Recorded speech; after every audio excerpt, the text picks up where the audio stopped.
morning to all. This is your spotlight on America. On late Friday night, March 24th, a powerful storm touched down the small Mississippi Delta town of Rolling Fork and even sweeping to Alabama.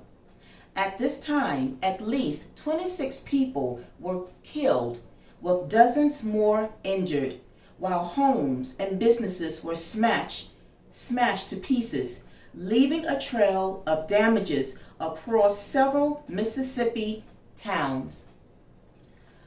Climatologically speaking,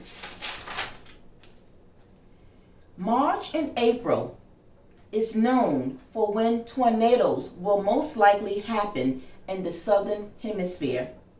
According to a storm prediction radar center, there is an enhanced risk of yet more severe storms heading for Sunday, March 26 to Mississippi and perhaps Alabama.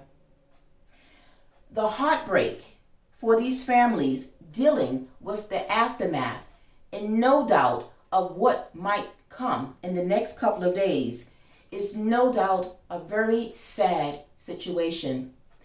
My heart is heartbroken, as many of you probably no doubt as well is hurt and saddened by what has taken place.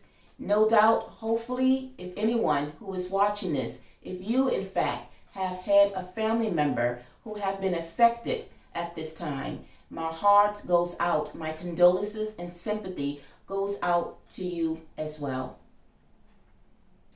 Please join me at this time to extend our love, our prayers to these families by having a moment, a silent moment for this prayer vigil for these ones. I will light this candle to represent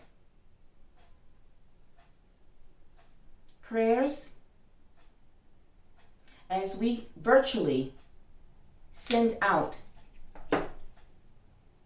our sympathies to these ones, and again, our prayers. Good night, everyone. Love and light.